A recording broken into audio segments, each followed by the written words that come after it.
마음이 상한 자를 찾아오시는 예수님. 설교 제목을 한번 따라해 보실까요? 마음이 상한 자를 찾아오시는 예수님. 살다가 보면 누구나 마음이 기쁠 때도 있지만 마음이 상처를 받고 마음이 상하고 마음이 아픔을 경험하게 됩니다. 대개 나와 관계없는 사람들하고는 마음의 상처를 주고받지 않아요. 가족, 교인, 친구.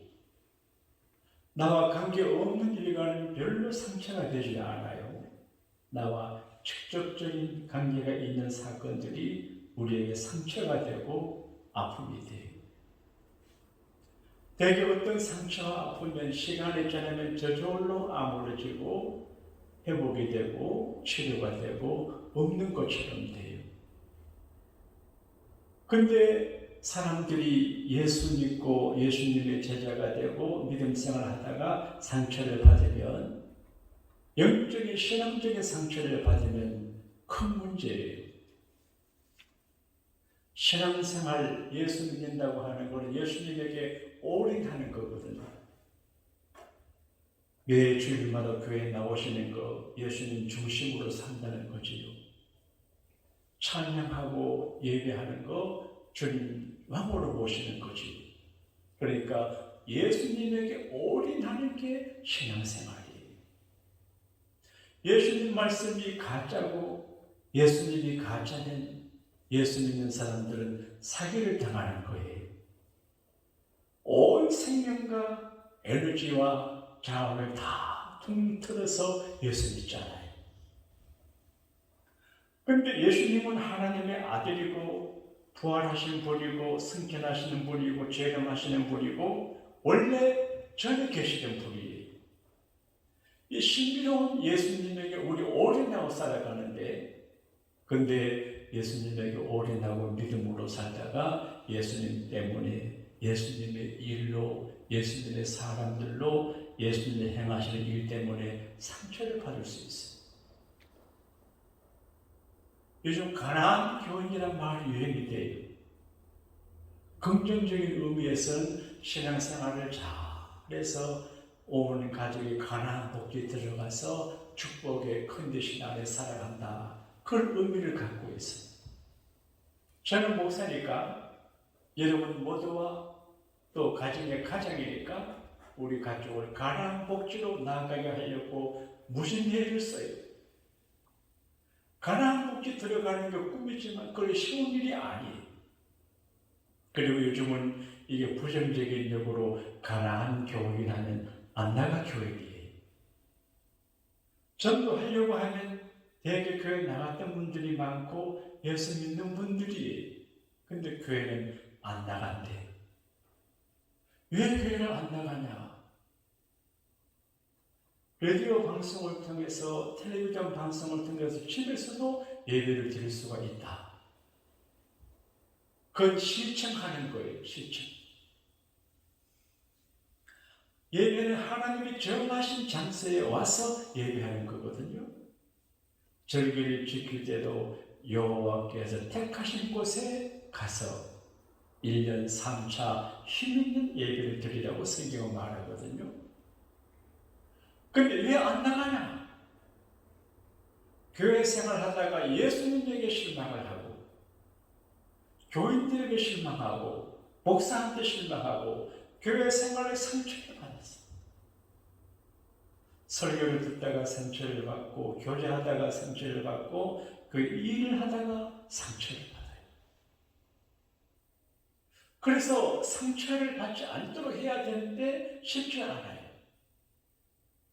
오늘 성경에 나오는 글로바를 가는 제자와 다른 제자, 이 글로바가 누구냐 몇 가지 해석이 있는데 마리아의 남편이라는 그런 해석도 있고, 이 글로바는 예수님의 삼촌이었을 것이다 그렇게 해석하는 분들이 있는데 잘 몰라요. 근데 글로바가 몇 명인가 모르지만 예수님의 제자 그룹이 있었어요. 함께 생활하고 십자가 사건도 보고, 그리고 주님 십자가 달려 들어가시고 난 다음에도 함께 공동체 속에 있던 사람이에요. 그 예수 믿는 사람이에요. 근데 낙심을 하고 실망하고 이걸 상처를 받았다, 그렇게 할 수 있습니다. 예수님과 함께 있다가 상처를 받았어요. 예수님에게 올인했습니다. 기대를 걸었습니다. 예수님이 큰 혜택을 줄 줄 알았는데 돌아가셨어요. 실망이 돼요. 헛들어감이 돼요. 아이고, 서운한 마음이 들어요. 어떤 분이 하나님 앞에 간절히 기도했는데 하나님이 응답을 안 해줘서 상처를 받아요. 이렇게 하려고 노력을 했는데 안 되니까 상처를 받아요. 그래서 모든 걸 예수님에게 책임을 다 전가해요. 사실 본인에게 있는. 어쨌든 상처를 받아요. 그래서 예수님을 등지고 예수님의 교회를 등지고 제자 공동체를 등지고 고향으로 가요. 이 작은 사건이 아니에요. 그날에 이렇게, 그날은 더데이라고 하는 말, 예수님 부활하신 날이에요. 그럼 아침에 막달라 마리아가 무덤에 갔다가 예수님께서 부활하신 사실을 보고 증거하고, 베드로 요한도 무덤에 가가지고 빈 무덤을 보고를 했음에도 불구하고 가는 거. The day of Lord's Day, 주님의 날. 부활하신 그날에 가는 거예요. 그러니까 요즘도 주일날 부활하신 날이 주님의 날인데 주님의 날 교회를 등지고 고향으로 일하러 가는 분들이 많아요. 실망했어요. 상처를 받았어요. 사랑하는 여러분, 예수님 때문에 상처를 받지 않게 되기를 바라고, 교회 일을 하시다가 교인 때문에 혹은 교회 지도자 때문에 상처를 안 받으시게 되기를 바라고, 낙심할 일이 있어도 참고 견디고 부활의 주님을 만나서 그 상처와 낙심과 절망을 회복하게 되기를 주님 이름으로 축복합니다. 지금 글로가라고 하는 분과 다른 제자가 고향으로 내려가요. 포기했어요. 예수님도 버리고 예수님 죽었다고 절망하고 제자 공동체 버리고 그동안 함께했던 교회 생활을 다 버리고 고향으로. 그런데 한참 가다가 보니까 어떤 분이 나타났어요. 대화를 해요.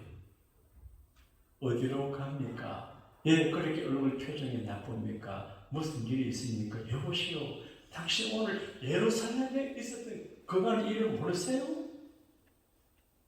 예수님이라고 하는 분이 일과 말에 능하신 하나님의 선지자인데 백성의 대제사장들이 모여서 죽고, 오늘 아침에 어떤 분들이 부활했다고 하지만 이렇게 이야기를 해요. 그때 예수님이 책망을 하셨는데, 성경과 선지자들의 말을 더듬 믿는 자들이요, 지금 안 믿는다고 책망을 해요. 그리고 성경을 자세히 풀어줘요. 성경을 그래서 자세히 풀어주고요. 예수님이 예수님의 가난 일을 이야기해요. 그런데 제자들이 너무 마음이 슬프고 상처를 받고 낙심하니까 예수님을 못 알아봐요. 사람이 너무 낙심하고 시험 들고 상처받고 낙심하면 눈이 어두워져 잘 보여요. 잘 몰라. 그런데 마음은 뜨거워요. 말씀을 듣는 가운데 마음이 뜨거워진 걸 경험해요. 그리고 해가 질 저녁에 대해서 이제 숙소에 들어가 식사를 같이 하자고 하실 적에 예수님이 축사를 하세요. 여러분, 기도가 참 중요합니다.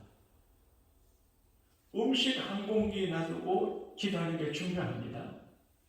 기도하는 시간에 기적이 일어나는데 감사 기도거든요. 한번 따라합시다. 하나님 감사합니다. 밥상 앞에 놓고 감사해요. 우리가 인생의 밥그릇 앞에 이대로 감사해야 돼요. 저는 목사니까 여기는 이대로 감사하고 정길사님은 그대로 반조대로 감사하고 여러분의 직장과 삶의 현장에서 하나님 감사합니다. 이렇게 감사 안 하고 또 불만하면 기적이 안 일어나요. 지금 내 인생의 밥상에 좋든 나쁘든 관계없이 감사합니다라고 하나님 앞에 땡큐를 할 때 역사가 일어나거든요. 베스다 강매에 보리떡 5개 물고기 조말에도 그냥 나눠줬으면 기적이 안 일어나요. 예수님께서 하늘으로 축사 하나님 어린 소년의 성길을 통해서 이 귀한 보리떡 5개 물고기 2마리 주심을 감사합니다 하고 나누니까 기적이 나타나요. 그래서 감사하는 마음을 가진 사람이 최고의 자기한테 유익이 돼요. 어디 가서 투정하고 이런 사람들은요 싫어요. 이번에 어떤 이일 부활절 행사를 하는데 어떤 대표들 다 모여서 하는데 어떤 한 분이 말하려고 그러면 항상 부정적인 말을 많이 해요. 그래서 속으로 저 사람은 앞으로 안 끼워야 되겠다. 지켜야겠듯이. 모두 다 하는데 꼭 한마디 해요. 그러니까 감사할 때 우리 건강도 안 좋아요. 그래서 늘 밝은 모습으로 겸손히 감사하며 살아가는 사람이 좋은 사람. 하나님 감사합니다. 예수님께서 음식을 두고 축사하고 감사할 때 제자들 눈이 확 열렸어요. 보니까 예수님이. 근데 예수님이 사라졌어요. 얼마나 신기해요. 몇 시간 같이 걸어왔어요. 예루살렘에서 엠마오가 25년 되니까 한두 시간 같이 걸어오신 것 같아요. 몸을 입으신 예수님이 같이 걸어오셨는데 같이 대화를 했는데 축사하고 나니까 그거 없어졌어요. 신기하잖아요. 우리가 오래나는 예수님은 특별한 분이고 신비한 분이고 놀라운 분이에요. 예수님은 먼저 계신 분이에요. 우리는 AD 아이노 도민에 걸려서 예수님 이후라고 하는데 사실 예수님은 2020년 전에 오셨지만 그러나 아주 천지 창조 이전에 계셨어요. 창세기 1장 1절은 태초에 하나님의 천지를 창조하십니다. In the beginning. 우주가 시작이 될 때예요. 근데 요한복음 1장 1절은 태초에 말씀이 계십니다. 말씀에 하나님과 함께 계실 거라고 하는 말은 천지 창조 이전의 시간의 말이에요. 요한복음을 보게 되면 예수님께서 이상한 말씀을 하세요. 8장 58절에 예수께서 이르시되 진실로 진실로 너희에게 이르노니 아브라함이 나기 전부터 내가 있었느니라. 여러분 어떻게 보세요?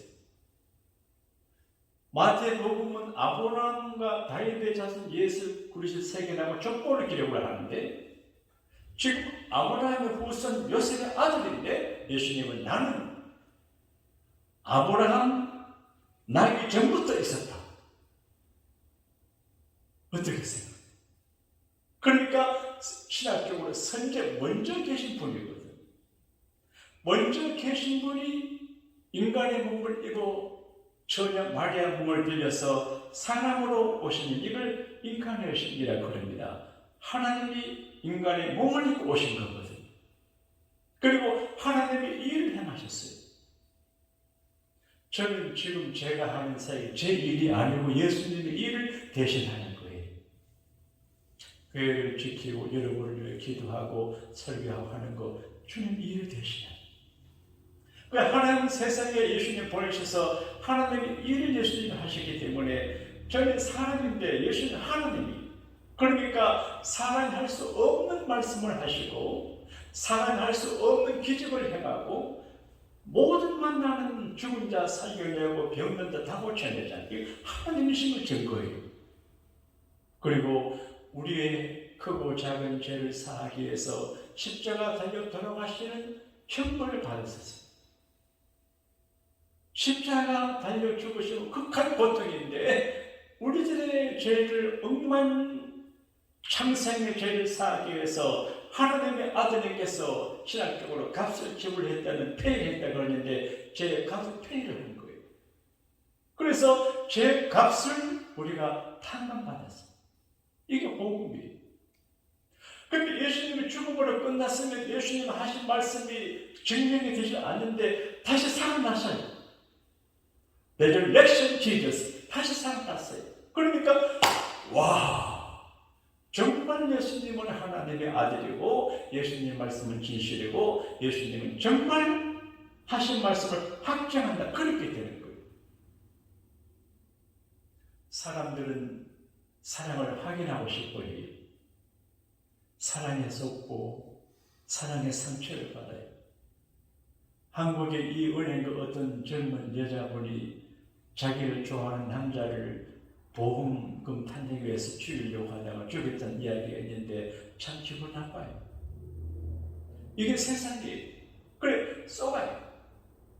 그래, 누구가 나를 사랑한다고 해도 믿을 수가 없어요. 그리고 내가 누구를 사랑한다고 할 때 그가 사랑한다고 할 적에 확인해봐야 돼요. 이런 설교를 할 때 기억나는 재미난 어느 전도사님의 설교가 생각이 나요.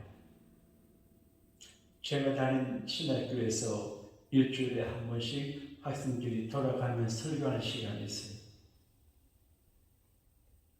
근데 그 전도사님이 이제 기숙사에 있는 사람들 새벽에 다 모이는 설교하는데 사랑의 이야기를 해요.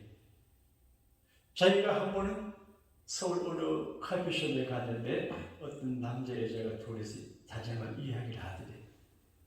그 여자애가 말하기를 자기야 나를 사랑하냐 묻는데 그러니까 사랑한다고 그러더래요. 그러니 이 아가씨가 입에 껌을 꽉꽉 씹다가 내가지고 한 15번 해버렸어요. 내가 씹던 껌을 내가 씹는 것이 나를 향한 사랑의 확증이라는 거죠. 어떻게 생각하세요? 근데 그 남자가 그 아가씨 껌을 씹어 먹더래요. 껌으로 확인한 사람이에요. 근데 예수님께서 우리를 사랑하신 사랑의 함정이 뭐냐? 십자가 달려 돌아가심으로 우리를 사랑하시고 죄를 사하시고 우리의 구주가 되심에 사랑의 함정이 되거든요. 신학자 칼 바르트는 사랑을 그렇게 해요. 사랑이 뭐냐?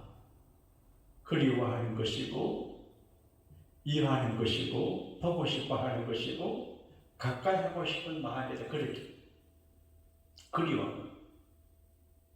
교인들이 그립고 목사가 그립고 서로 그립고 이게 사랑이거든요. 그러니까 예수 그리스도는 십자가 달려 죽으심으로 사랑을 확증해요. 죽을 줄 알았는데 하나님 사명에 부활하셨어요. 이 부활하신 예수님을 그들이 보니까 정신이 번쩍 들어요. 그리고 아이고 진짜네. 아침에 막다른 마리아 여자들이 말한 말이 맞고 베드로 요한의 증언이 맞네. 정말 예수님이 살아나셨네. 이게 체험이고 경험이고 감정이에요. 지금 오늘 누가복음 24장을 글로보라고 하는 사람이 부활하신 예수님을 만남의 감정이에요. 그런데 오늘 누가복음의 기자는 그렇게 말해요. 예수께서 동행하시니 사랑하는 여러분, 내가 어렵고 힘들 때도 주님은 나와 함께 계시고 우리가 살다가 여러 가지 모양으로 불같은 시험에 들어갈지라도 우리 주님 예수님은 그 가운데 우리와 함께 하세요.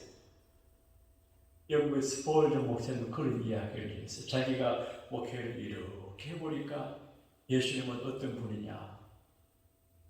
자기가 사랑하는, 자기를 믿는, 자기를 따르는 성도들이 불 속에 들어가면 그 가운데도 예수님께서 같이 가신다 그렇게 말씀을 하세요. 다니엘서를 보게 되면 사자락과 메삭과 아벤노고 이야기가 나와요. 어릴 적에 그 동화 시간, 썬데이스쿨의 동화 시간에 그게 너무너무 재미있었어요. 너무 감동스러운 큰 근심상을 만들어. 절하라 그랬는데 사드락과 메삭과 아벤노고는 절 안 했어요. 이게 발견이 돼가지고 뜨거운 불 속에 집어 던지고 나기 결박을 했어요. 그래서 불 속에 집어 넣는데 보니까 결박이 풀어지고 불 속에 사람이 다니는데 4명이 다녀요. 셋은 사람인데 그 중에 한 명은 신의 아들 같다. 그렇게 기록이 되어 있어요. 왕이 보니까 신의 아들 같아요. 특별한 분이 계시요. 그 신의 아들이 누구냐? 2가지 해석이 있습니다. 하나님의 천사 아니면 예수님. 그때 하나님 믿음의 절개를 지키려고 하다가 불 속에 들어간 그 사드락과 메삭과 아벤노에게 우리 주님이 함께 계셨다. 그래서 불 안 타고 안 죽었어요. 나오려니까 3사람은 나오고 신의 아들은 없어져요. 예, 우리가 예수 믿는 믿음의 행복을 갖고 있냐? 주님이 나와 함께 하세요. 여러분 믿으시면 아멘 하십시다. 사람들은 내가 조건이 좋으면 같이 하고 안 좋으면 떠나가요. 그 잔소리도 많아요. 같이 사는 게 얼마나 힘든지 몰라요. 저도 오늘 아침 일어나니까 제 아내가 막 잔소리를 해요. 고무장갑을 어떻게 떨어서 물들어 나는 잘 모르는데 자고 그래가지고 잔을 먹고 안 씻었다고 그러고 아침부터 얼마나 잔소리하는지 아이고 어디 며칠 혼자 갔다 올까 싶어요. 그래 내가 여보 월요 주일 저녁 어디 좀 갔다 올 거래. 간이 큰 소리 하냐고 그래요. 그러니까 같이 산다는 게 참 힘들어요. 근데 우리가 주님 모시고 부족하지만 주님은 늘 함께 하셔요. 내가 알게 함께 모르게 함께. 나의 등 뒤에서 나를 도우시는 주님이 느긋하게 함께 하시고 발빠르게 함께 하세요. 1981년 흑인 가운데 가장 장수한 찰리 스미스라고 하는 분이 계시는데 130세 연세로 플로바우토에서 세상을 떠났다고 그래요. 130년. 모세가 120년을 살았는데 이 찰리 스미스 할아버지가 130년을 살았어요. 그러니까 세계 대전을 경험하고 남북 전쟁을 경험하고 노예 생활하고 그리고 뭐 별의별 130년 경험했어요. 그때 그 큰 고통을 당하며 사시다가 130년 연세가 돼서 임명하시기 며칠 전에 자신을 방문한 스티븐스 목사 앞에서 이렇게 기도를 하전합니다.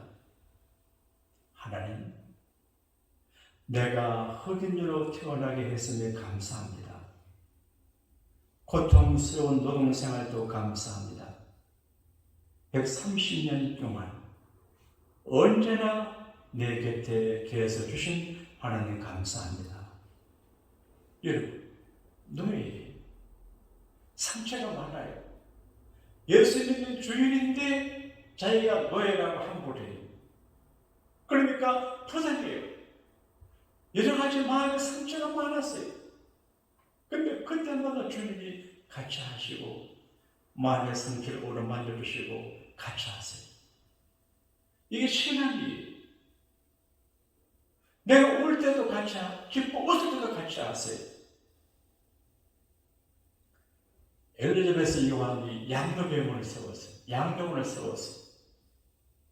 그래서 거기 많은 할머니, 할아버지들이 계시는데 어느 할머니가 어른분이 물었습니다. 이 병원, 양로원을 엘리자베스 여왕이 세웠는데 이제 몇 번 오셨나? 방문했냐 물어보니까 여러 번 방문해서 우리 좀 만나 주었습니다. 근데 그 묻는 분이 그러면 예수님은 이 병원에 몇 번 와서 신방을 해 주었냐 물었어요. 그러니까 그 할머니가 무슨 말씀이십니까? 예수님이 몇 번 신방한 것이 아니고 언제나 나와 함께 했었습니다. 이건 말이 아니고 에노처럼 정말 하나님께서 함께 하시는 경험하는 성도들이 할 수 있는 신앙의 고백이거든요. 하나님이 함께 하신다고 하는 거 얼마나 귀한 일인지 몰라요. 에녹도 하나님 함께 했지요. 노아도 하나님 함께 했죠. 하나님 함께 하심을 경험하는 거예요. 오늘 예거서 장로님의 간증문을 읽었습니다. 이분이 치료를 잘하고 죽을 사람들 마음에 살려냈어요. 근데 이제 후배 의사들이 보니까 이분이 항상 수술실에 들어가기 전에 혼자 어디 가요. 그래서 수술을 하시기 전에 어디 갔다 옵니까? 그러니까 자기는 크고 작은 수술을 하기 전에 기도실에 가서 하나님 앞에 간절히 기도. 주님, 내가 이 환자를 치료하는데 그분이 치료가 될지 죽을지 모릅니다. 나는 내가 할 일을 하는데 주님이 오셔서 그 심신이 상한 그분을 치료하시고 고쳐주세요. 간절히 기도하고 집도를 하는데, 그러면 되게 예수 믿는 성도들의 완치율이 높대요. 사랑하는 여러분, 우리가 살다가 힘들고 어려운 일을 만날 때가 많은데 마음의 상처를 받을 때가 많아요. 목사가 목회하다가 마음의 상처를 받고, 장로가 장로 생활하다가 집사가 권사가 안주자가 부교육자가 혹은 남녀 성도들이 예수 믿는 믿음의 생활하다가 상처받을 때가 많아요. 그리고 우리 주변의 이민 생활에 우리가 상처를 받을 때가 많아요. 제가 언젠가 어느 곳에서 우연히 어떤 분이 내게 말하기를 아시아입니다. 그걸 아시아. 젊은 아가씨 아시아. 나는 그걸 처음 들어봤거든. 아시아. 그 아가씨가 볼 적에 내가 자기가 다 아시아인지 그래도 상처가 돼. 이런 여러 가지 상처가 많아. 상처를 주지도 말고 상처를 받지도 말고 상처를 받을 근데도 부활의 주님을 만나면 우리의 모든 상처는 끝나고 인생의 궤도를 수정하게 다시 걸음을 터내서 예루살렘으로 돌아가서 부활의 주님을 확정하고 부활의 주님을 증거하는 메신저가 될 수가 있습니다. 마음의 상한 자를 찾아오시는 부활하신 예수님을 다 만나시고 인생의 방향을 바꾸시는 우리 모두가 되시기를 부활하신 예수님 이름으로 축복합니다. 기도하겠습니다. 하나님 아버지, 우리가 주님 모시고 살 때가 여러 가지 마음의 상처를 받은 일이 많이 있습니다. 그러나 부활하신 예수님을 만나면 마음의 모든 상처가 치유가 되고 우리가 잘못 가는 길을 바꾸어 다시 예루살렘으로, 다시 교회로, 믿음의 공동체로 예수님에게로 돌아오게 되실 줄로 믿습니다. 우리 주변에 LA 땅에 가난한 교인이 많다고 하는데 이 부활의 계절에 부활하신 예수님을 만나 다 돌아오는 글로과 같은 만남의 은혜가 있게 하여 주옵시고 오늘 우리에게 그런 역사가 일어나게 하여 주옵소서. 구주 예수님 이름으로 감사 기도하옵나이다. 아멘.